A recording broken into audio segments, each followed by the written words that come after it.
अस्सलाम वालेकुम to all of you. Hope so कि आप सभी खैरियत से होंगे। तो टेस्ट नंबर 1 की हमारी डिस्कशन है। Which of the following is used as an indicator in titration of iodine with hypo. देखें, जिसमें हम आयोडीन को इस्तेमाल करते हैं ना, उस टाइट्रेशन को हम बोलते हैं आयोडोमीट्री। ठीक है, आयोडोमीट्री।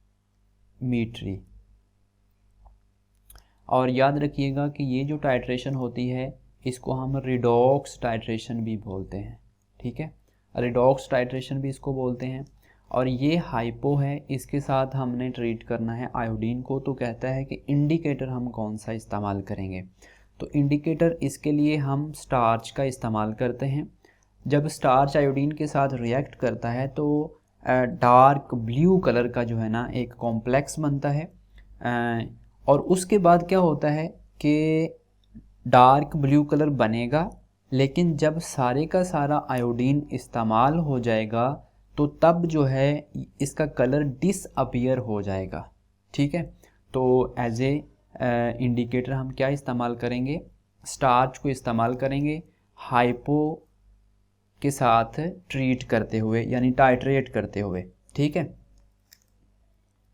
और याद रखिएगा कि जो हमारे पास होता है ना हाइपो जिसको हम बोल रहे हैं, इसको हम सोडियम थायोसल्फेट का नाम देते हैं, सोडियम थायोसल्फेट।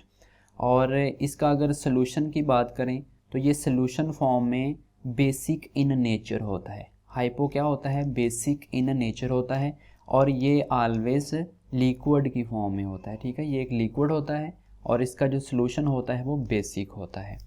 उसके बाद complexing reactions are useful for which of the following method of analysis. देखें, ये सारे के सारे जो है ना मेथड, इनमें इस्तेमाल होता है कंप्लेक्सिंग रिएक्शन, यानी हम एक कॉम्प्लेक्स बना देते हैं जिसकी वजह से हमें फॉर एग्जांपल देखें ना, ये जो फ्लोरोमीट्री है जिसको हम फ्लोरेसेंस स्पेक्ट्रोस्कोपी भी बोलते हैं, तो इसमें क्या करते हैं हम, फॉर एग्जांपल एक ऐसा कंपाउंड है जो कि लाइट जब उसके ऊपर फॉल करवाते हैं हम तो वो इनएक्टिव है, तो उसको एक्टिव करने के लिए हम इसकी कॉन्जुगेशन कर देते हैं किसी न किसी चीज़ के साथ। इसी तरह ग्रेविमेट्री का एनालिसिस होते हैं। ग्रेविमेट्री का एनालिसिस यू नो कि हम इसमें क्वांटिटेटिव एनालिसिस करते हैं, तो यानी चेंज इन मैस ऑब्ज़र्व होता है हमें और उस बेस के ऊपर हम एनालिसिस करते हैं। स्पेक्ट्रोफोटोमीट्री, यू नो स्पेक्ट्रोफोटोमीट्री में भी हम इसमें मुख्तलिफ़ किस्म के एनालिसिस होते हैं, यूवी विजिबल, एनएमआर या आईआर स्पेक्ट्रोस्कोपी, सारी की सारी चीज़ें आती हैं। तो एक चीज़ ऐसी होती है जो कि फॉर एग्जांपल आईआर इनएक्टिव है, तो उसको एक्टिव करने के लिए हम कॉम्प्लेक्सिंग करवा देते हैं उसकी, यानी रिएक्शन किसी चीज़ और चीज़ से रिएक्शन करवा के तो हम उसको एक्टिव बना लेते हैं। तो ये बेसिक पर्पस होता है किसी भी चीज़ के एनालिसिस के लिए। तो इसको हम ऑल ऑफ अबव इसमें होगा।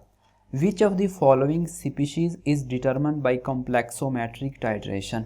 देखें, कॉम्प्लेक्सोमेट्रिक टाइट्रेशन की जो सबसे बेस्ट एग्जांपल है ना वो होती है EDTA के साथ। ठीक है, EDTA के साथ हम जब टाइट्रेशन करवाते हैं तो कॉम्प्लेक्सोमेट्रिक टाइट्रेशन का बेसिक पहले मतलब ये होता है कि एक कॉम्प्लेक्स की फॉर्मेशन होती है, मेटल साल्ट कॉम्प्लेक्स बनता है। ठीक है, जब हम कोई इंडिकेटर इस्तेमाल करते हैं तो बेसिकली ये जो है हमारे पास EDTA ये एक इंडिकेटर है। ठीक है, ये जाएगा किसी मेटल के साथ मिलके एक कॉम्प्लेक्स बनाएगा और उसकी बेस पे आगे हम फर्दर एनालिसिस करेंगे। ठीक है, तो इसमें क्या होगा, EDTA क्या है, ethylene diamine tetraacetic acid इसको बोलते हैं। ठीक है, और ये हेक्साडेंटेट लिगेंड होता है, हेक्साडेंटेट लिगेंड होता है। ठीक है, हेक्साडेंटेट लिगेंड।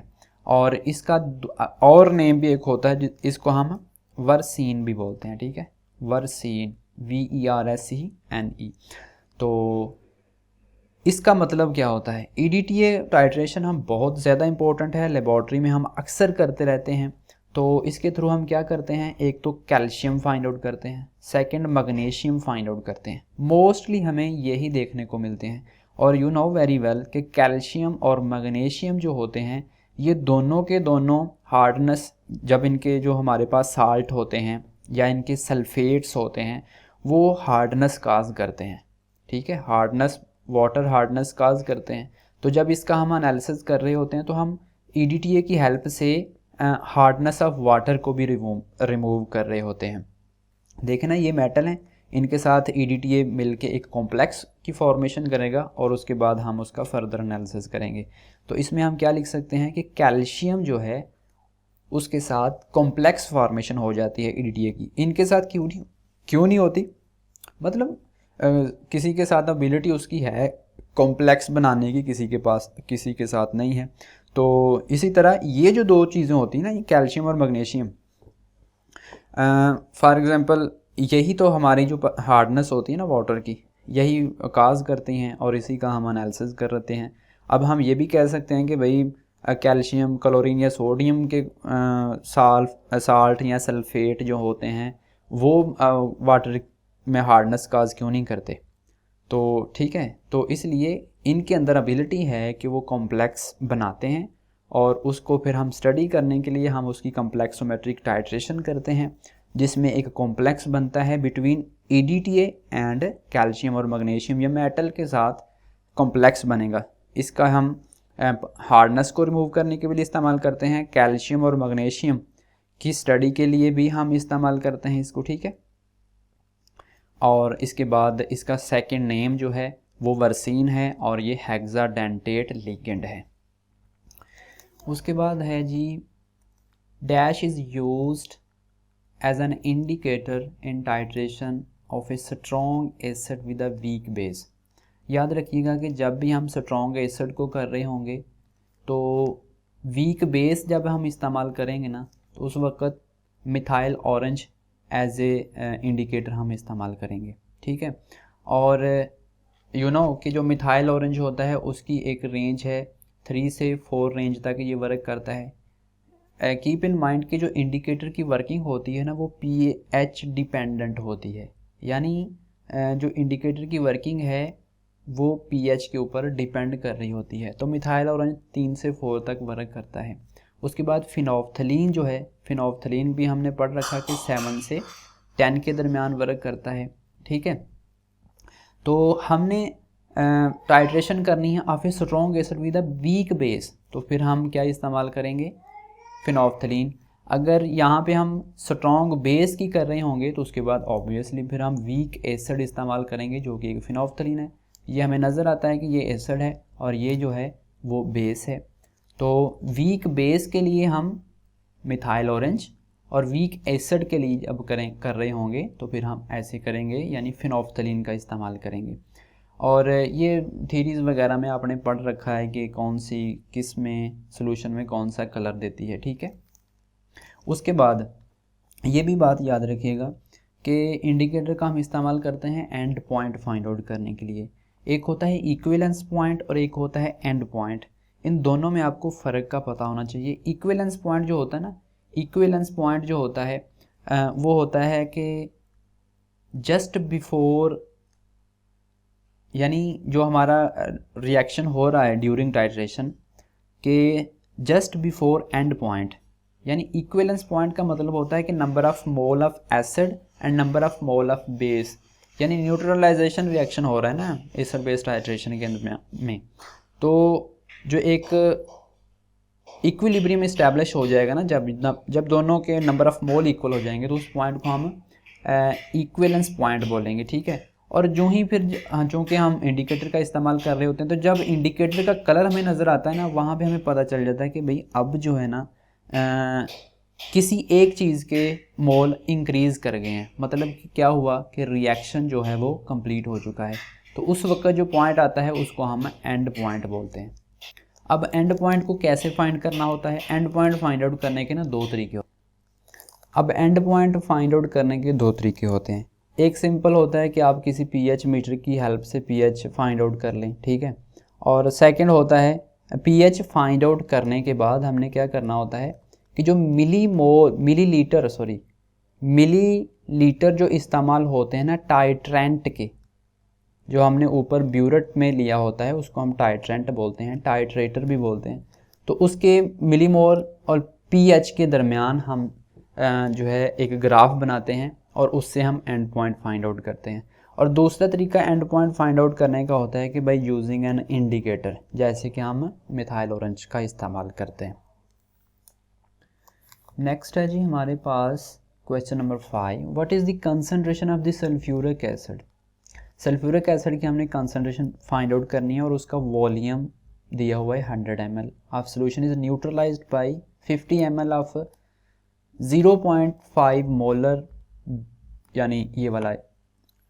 देखें इन दोनों का वॉल्यूम और कंसंट्रेशन दी हुई है और सल्फ्यूरिक एसिड का जस्ट वॉल्यूम दिया हुआ है, हमने फाइंड आउट करनी है उसकी कंसंट्रेशन। ठीक है, तो ये सिंपल लैब में हम एक फार्मूला इस्तेमाल करते हैं M1V1 is equal to M2V2। देखें इसको हम गिवन और इसको हम रिक्वायर्ड के नाम से बोलते हैं, गिवन और रिक्वायर्ड। ठीक है, तो ये चीज़ हमें रिक्वायर्ड है और ये दी हुई है। गिवन में क्या है M1V1 और M2V2, M2 हमने फाइंड आउट करना है। तो M1 क्या है यहाँ पे हमारे पास 0.5 और वॉल्यूम V1 क्या है 50 ml ओवर, यानी कि V2 कितना है हमारे पास सल्फ्यूरिक एसिड का, वो है 100। तो इसको जब आप सॉल्व करेंगे तो 0.25 मोलर कंसंट्रेशन आ जाएगी सल्फ्यूरिक एसिड की। ठीक है, तो ये हमारे पास आंसर हो जाएगा।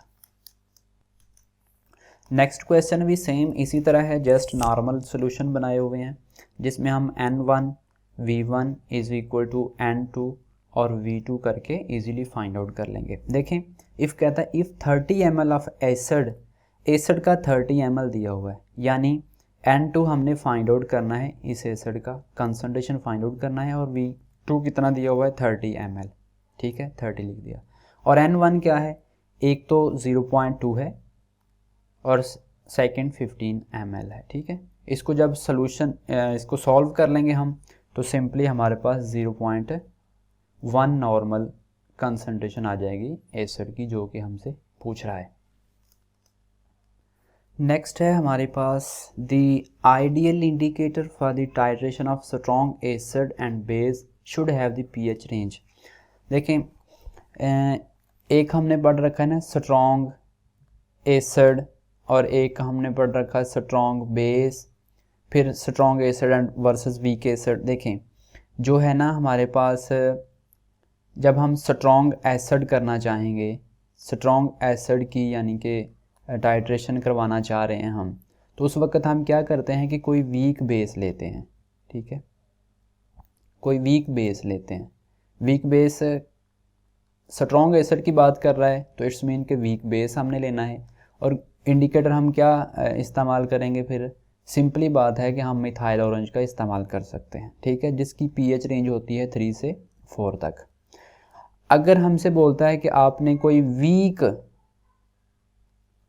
वीक एसिड का आपने करना है तो फिर हम क्या करेंगे, कोई वीक बेस की यानी कि टाइट्रेट करना है तो फिर हम क्या करेंगे, कोई यानी स्ट्रॉन्ग की बात कर रहे हैं, स्ट्रॉन्ग एसिड हमें कोई बोलता है तो हम क्या करेंगे, कोई वीक एसिड ले लेंगे यानी फिनोल्फथलीन का इस्तेमाल कर लेंगे। उसका pH रेंज होता है 7 से 10 तक। ठीक है, और जब हमें कह रहा है कि हमने स्ट्रॉन्ग के ख़िलाफ़ स्ट्रॉन्ग को टाइट्रेट करना है तो इंडिकेटर यानी pH रेंज क्या होगी, तो pH रेंज जो होगी वो एक आइडियल है, वो 4 से 6 तक है। उसके बाद यूनिवर्सल जो इंडिकेटर होता है, यूनिवर्सल इंडिकेटर की भी होती है, वो 0 से लेके 12 तक होती है। ये डिफरेंट कंपाउंड्स का मिक्सचर होता है। ठीक है, उसके बाद which one is not an adsorption indicator. Adsorption indicator हमने पढ़े थे, ईओसिन भी एड्जॉर्प्शन इंडिकेटर है, ब्रोमो कैरिजोल भी एड्जॉर्प्शन इंडिकेटर है, फ्लोरोसिन, रोडामीन, ये सारे के सारे क्या होते हैं, एड्जॉर्प्शन इंडिकेटर होते हैं। लेकिन फिनोल्फथलीन या मिथाइल ऑरेंज या मिथाइल रेड, इन चीज़ों को देखते ही आपके माइंड में आ जाना चाहिए कि ये कौन से हैं, एसिड बेस हैं। तो उसने पूछा है कि which is not an adsorption, तो ये एक एसिड बेस इंडिकेटर है। उसके बाद है the titration involving oxidation reduction reaction, जिसमें ऑक्सीडेशन और रिडक्शन होती है, उसको हम रिडॉक्स टाइट्रेशन बोलते हैं। ठीक है, और जो इंडिकेटर होंगे वो रिडॉक्स इंडिकेटर होंगे, जिसमें आयोडीन है, स्टार्च है, पोटाशियम डाइक्रोमेट है, पोटाशियम परमैंगनीज है, ये सारी की सारी रिडॉक्स टाइट्रेशन होती हैं। फिर विच of the following is a redox indicator, इनमें से रिडॉक्स कौन सा है? फ्लोरोसिन, ये तो एड्जॉर्प्शन इंडिकेटर है। डाइफिनाइल अमाइन जो है ये एक रिडॉक्स इंडिकेटर है। ये वाला तो हमें नज़र आ रहा है कि ये फिनोफ्थलीन है, सिंपल एसिड बेस इंडिकेटर है, ठीक है। An indicator for an acid base titration, acid base titration के लिए जो इंडिकेटर होना चाहिए उसमें क्या क्वालिटीज़ होनी चाहिए? तो हमने पढ़ा रखा है इंडिकेटर की थ्योरीज हमने पढ़ी, उसमें हमने देखा कि इंडिकेटर जो होता है एक तो ऑर्गेनिक होता है, ठीक है, हाईली कॉन्जुगेटेड ऑर्गेनिक कंपाउंड होता है, और सेकंड उसमें ये क्वालिटी होती है कि वो वीक एसिड होता है या वो वीक बेस होता है, ठीक है। तो मतलब आंसर नंबर डी हमारा करेक्ट होगा। नेक्स्ट हमारे पास है द स्ट्रॉन्गेस्ट कॉन्जुगेट बेस। देखें कॉन्जुगेट बेस जो है वो H नेगेटिव है, स्ट्रॉन्गेस्ट कॉन्जुगेट बेस जो है। और इसके बाद ये वाला क्या है, ये एक तो कॉन्जुगेट बेस भी है, दूसरा ये एम्फीप्रोटिक भी है, ठीक है। तो ऑप्शन नंबर डी करेक्ट होगा। विच of the following is correct, तो POH और PH का जो कलेक्टिवली हम स्टडी करते हैं वो 14 होता है, ठीक है। इनके ऊपर हम बातें करेंगे जब हम एसिड बेस के कॉन्सेप्ट एक्चुअली स्टडी कर रहे होंगे इंशाल्लाह, तो उसमें हम इसके ऊपर काफ़ी ज़्यादा बातें करेंगे कि कौन सा कॉन्जुगेट बेस स्ट्रॉन्ग होगा।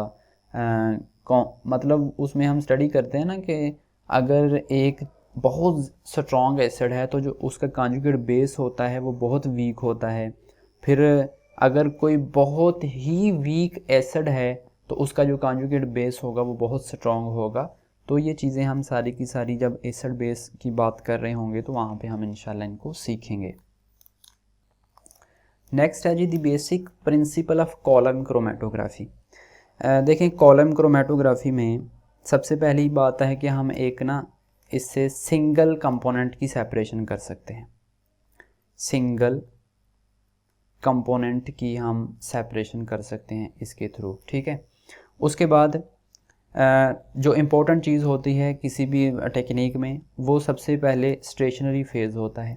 स्टेशनरी फेज़ इसमें याद रखिएगा कि कोई पोलर एडजॉर्बेंट होता है, पोलर एडजॉर्बेंट होता है, और पोलर एडजॉर्बेंट में बहुत सारी मिसालें हैं, एल्यूमिना की है, सिलिका की है, कैल्शियम कार्बोनेट की है, सोडियम सल्फेट की है, मैग्नीशियम सल्फेट की है, सुक्रोज़ है, स्टार्च है, चारकोल है, ये सारे के सारे क्या हैं, पोलर एडजॉर्बेंट हैं, ठीक है। मतलब इनकी डिफरेंट पोलैरिटी है और पोलैरिटी की बेस के ऊपर ही ये वर्क करते हैं, ठीक है। उसके बाद मोबाइल फेज़ इसमें सिंपल लिक्विड होता है। लिक्विड एक सिंगल सॉल्वेंट भी ले सकते हैं और मिक्सचर ऑफ सॉल्वेंट भी ले सकते हैं, और ये जो मिक्सचर ऑफ सॉल्वेंट होता है ये ज़्यादा फ्रूटफुल हो सकता है हमारे लिए अगर हम किसी भी एनालिसिस में इसको इस्तेमाल करते हैं। अब ये भी चीज़ जहन में रखिएगा कि एक कंपोनेंट है, ये कॉलम है, यहाँ पे इसकी हमने पैकिंग कर दी है पोलर एडजॉर्बेंट की। जब कंपोनेंट आ रहे होंगे तो कोई जितना पोलर होगा ना, जितना पोलर होगा वो उतना ज़्यादा स्ट्रॉन्गली इसके साथ स्टिक कर जाएगा, यानी कि चिपट जाएगा, ठीक है। और जिसकी पोलैरिटी कम होगी वो नीचे आ जाएंगे, यानी on the basis of different polarities हम इसमें एनालिसिस कर रहे होते हैं। तो डिफरेंशियल एड्जॉर्प्शन होती है, यानी कि जो एक कंपोनेंट है उसको हम सेपरेट आउट करना चाह रहे हैं तो उसको हमने कॉलम में से गुजारना है तो वो एड्जॉर्ब होगा हमारे एड्जॉर्बेंट के ऊपर। तो पोलर के ऊपर एड्जॉर्ब होगा, ठीक है, और नॉन पोलर जो होगा वो ऐसे ही गुजर जाएगा। लेकिन फिर अगेन पोलैरिटी डिफरेंट पोलैरिटी होगी जिस कंपोनेंट की, वो उसके ऊपर जाके स्टिक करेगा, ठीक है। उसके बाद ये भी जहन में रखना होता है हमने कि जो हमने डिसाइड करना होता है ना कि हम कौन सा एड्जॉर्बेंट लेंगे और कौन सा कोई लिक्विड यानी मोबाइल फेज़ कौन सा लेंगे। तो कीप इन माइंड कि मोबाइल फेज़ ऐसा होना चाहिए जो हमारा रिक्वायर्ड चीज़ है ना, मोबाइल फेज़ और स्टेशनरी फेज़, ये दोनों के दोनों ऑपोजिट नेचर की होनी चाहिए, ठीक है, यानी दोनों के दोनों ऑपोजिट नेचर। ये ना हो कि मोबाइल फेज़ आप डाल रहे हैं और मोबाइल फेज़ बेचारा जो कंपोनेंट हमारा लेके आ रहा है वो खुद ही उसके ऊपर एब्जॉर्ब ना हो जाए, इसलिए वो हमेशा नॉन पोलर होना चाहिए। अगर आप स्टेशनरी फेज़ पोलर जो इस्तेमाल कर रहे हैं तो फिर ये क्या होना चाहिए, ये वाला जो मोबाइल फेज़ है वो हमेशा अपोजिट नेचर का होना चाहिए, ठीक है। उसके बाद और पॉइंट होते हैं इल्यूजन। इल्यूजन का प्रोसेस होता है। इल्यूजन क्या बोलते हैं कि जो कंपोनेंट बाहर निकल रहे होते हैं, ठीक है। तो दो किस्म की इल्यूजन होती है कॉलम क्रोमेटोग्राफी में। एक जो होती है उसको हम आइसोक्रेटिक इल्यूजन बोलते हैं, और दूसरी जो टाइप होती है उसको हम ग्रेडियंट इल्यूजन बोलते हैं। दूसरी को हम ग्रेडियंट इल्यूजन बोलते हैं। अब आइसोक्रेटिक क्या होती है? आइसोक्रेटिक इल्यूजन ऐसी होती है जिसमें जो मोबाइल फेज़ हमने स्टार्ट पे ले लिया है लास्ट तक वही रखेंगे हम, लेकिन जो ग्रेडियंट इल्यूजन होता है उसमें हम क्या करते हैं कि हम अपनी मर्ज़ी से हम मोबाइल फेज़ का कंपोजिशन चेंज करते रहते हैं। फॉर एग्ज़ाम्पल हम कोई कंपोनेंट सेपरेट कर रहे हैं तो उसमें जो बैंड ब्रॉडनिंग का इशू आ रहा है या बहुत सारी पीक्स जो हैं वो ओवरलैपिंग कर रही हैं, तो फिर हम क्या करते हैं, हम मोबाइल फेज़ को पीछे से चेंज करते हैं, तो उस तरीके से हमारी रेजोल्यूशन अच्छी हो जाती है, ठीक है। और यहाँ पे ये भी याद रखिएगा कि कॉलम क्रोमेटोग्राफी के अंदर जो बैंड ब्रॉडनिंग होती है, बैंड बेसिकली उनको बोलते हैं हम, डिफरेंट जो पीक्स नज़र आ रही होती हैं ग्राफ के ऊपर, ठीक है। तो ये किस वजह से होती है, यानी बैंड ब्रॉडनिंग किस वजह से होती है? तो जो बैंड ब्रॉडनिंग के इश्यूज हैं वो 3-4 रीज़न्स की वजह से होते हैं। एक तो नंबर ऑफ थ्योरेटिकल प्लेट्स। ये नंबर ऑफ थ्योरेटिकल प्लेट्स एक हाइपोथेटिकल पोर्शन होते हैं जिनके ऊपर हमारी सेपरेशन हो रही होती है, ठीक है। फिर एडी डिफ्यूजन की वजह से भी हो सकती है बैंड ब्रॉडनिंग। फिर इसी तरह मैस ट्रांसफ़र की वजह से भी हो सकती है, फिर इसी तरह इन फेज़ मैस ट्रांसफ़र की वजह से हो सकती है, या मॉलिक्यूलर डिफ्यूजन हो सकता है, मॉलिक्यूलर डिफ्यूजन की वजह से हो सकती है। ये सारी डिस्कशन इसलिए है कि आप लोगों का थोड़ा सा माइंड जो है ना वो ब्रॉडर हो कि आप सोचें, किसी भी कॉन्सेप्ट को आप जब शुरू करते हैं तो आपके जहन में जल्दी उस कॉन्सेप्ट की सारी चीज़ें आ जाएं। जैसे मैंने अभी कॉलम क्रोमेटोग्राफी शुरू किया तो मैंने जितनी उसमें ख़ास चीज़ें हो सकती हैं वो मैंने बता दी हैं, ठीक है। तो इस वे में आपने चलना है, तो इसका हमारा आंसर नंबर हो जाएगा डी। नेक्स्ट है arrange the following compounds in order of their increasing adsorption tendencies. देखें अगेन पोलैरिटी की बात हो रही है, यानी एड्जॉर्प्शन होनी है on the basis of polarity. तो सिंपल वे है कि आप इन सभी में से तलाश करें कि कौन सा ज़्यादा पोलर है, कौन सा कम पोलर है, उस बेस के ऊपर आप डिसाइड कर पाएंगे कि इसका आंसर क्या होगा। तो चेक आउट कि इनकी पोलैरिटी का ऑर्डर क्या है, ठीक है। उसके बाद है जी हमारे पास RF value in paper chromatography. देखें पेपर क्रोमेटोग्राफी के बारे में तो आपको आइडिया होगा ही, लेकिन यहाँ पे मैं बात करूँगा आरएफ वैल्यू कि मुख्तलिफ इसके एस्पेक्ट क्या हो सकते हैं। अगर तो आरएफ वैल्यू हमारे पास आती है 0 तो तब क्या हो सकता है? अगर हमारे पास आरएफ वैल्यू की आती है वैल्यू 0 तो इसका मतलब है कि जो हमारा एनालाइट है, जो हमारा एनालाइट का मतलब होता है हमारा कंपोनेंट ऑफ इंटरेस्ट, जिसको हम सेपरेट करना चाह रहे हैं या जिसके ऊपर हम एक्सपेरिमेंट कर रहे हैं या एनालिसिस कर रहे हैं, उसको हम एनालाइट बोलते हैं या सल्यूट बोल सकते हैं इसको, ठीक है, सल्यूट या एनालाइट। तो जिसके ऊपर हम वर्क कर रहे हैं, अगर हमें आरएफ की वैल्यू 0 आती है तो इसका क्या मतलब हो सकता है? इसका मतलब ये हो सकता है कि जो हमारा एनालाइट है टोटली इमोबाइल है, यानी कि हमारा जो एनालाइट है या कंपोनेंट है हमारा वो बिल्कुल भी मूव नहीं कर रहा, एक जगह पे स्टक किया हुआ है उसने, ठीक है। फिर उसके बाद अगर आरएफ वैल्यू जो होती है RF वैल्यू ग्रेटर देन 1 आ जाती है, तो ग्रेटर देन 1 तो पॉसिबल नहीं है ना, ठीक है। मैक्सिमम इसकी जो वैल्यू है वो यूनिटी होती है, मैक्सिमम वैल्यू जो है RF वैल्यू वो यूनिटी होगी, 1 के इक्वल हो सकती है। तो अगर 1 की इक्वल आ गई तो फिर इसका क्या मतलब है, इसका मतलब ये है कि जो हमारा एनालाइट है, ये जो हमारा एनालाइट है उसका इंटरेक्शन नहीं हो रहा स्टेशनरी फेज़ के साथ। जो हमारा स्टेशनरी फेज़ होगा ना, पेपर में आपको पता है कि स्टेशनरी फेज़ क्या होता है, कि जो पोरस होता है ना, जो सिलोलोज पेपर होता है उसके जो पोर्स होते हैं उनमें जो स्टैगनेंट वाटर होता है वो काम करता है एज ए स्टेशनरी फेज़। तो इसका मतलब हुआ कि अगर RF की वैल्यू आ गई है 1 तो इसका मतलब है कि जो एनालाइट है हमारा वो बिल्कुल भी इंटरेक्ट नहीं कर रहा, यानी इंटरेक्शन ही नहीं शो कर रहा स्टेशनरी फेज़ के साथ, ठीक है। फिर उसके बाद जो आइडियल केस होगा ना, आइडियल केस होगा उसमें ऑलवेज RF की जो वैल्यू होगी वो लेस देन 1 होगी, ठीक है। RF की वैल्यू लेस देन 1 होनी चाहिए। तो ये चीज़ें हैं RF के बारे में। और RF डिपेंड किसके ऊपर करती है, देखें ये हमारा सल्यूट कैसा है उसके ऊपर डिपेंड कर सकती हैं, हम साल्वेंट कौन सा इस्तेमाल कर रहे हैं उसके ऊपर डिपेंड कर सकती हैं। फिर जो क्या बोलते हैं ना, सैचुरेशन, जो टैंक हम जिसमें ये परफॉर्म कर रहे होते हैं उस टैंक की जो सैचुरेशन, टैंक की सैचुरेशन का मतलब है कि उसमें मॉइस्चर कितना है। इसलिए हम कहते हैं ना कि जब परफॉर्म करना हो एक्सपेरिमेंट पेपर क्रोमेटोग्राफी वाला, तो जो टैंक होता है ना उसमें वाटर यानी अपना मोबाइल फेज़ रेडी करके थोड़ी देर उसको ऐसे ढाँप दें, उससे ऐसे होगा कि रिस्पायरेशन होगी उसके अंदर और जो वाटर होगा, मॉइस्चर होगा, वो उस पूरे बॉक्स यानी टैंक के अंदर फैल जाएगा।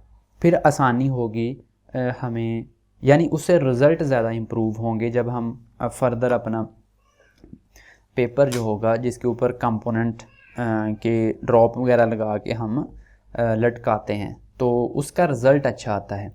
फिर pH के ऊपर डिपेंड करता है, यानी काफ़ी ज़्यादा फैक्टर होते हैं जिसके ऊपर डिपेंड करता है। फिर टेम्परेचर के ऊपर इफ़ेक्ट करती है RF वैल्यू।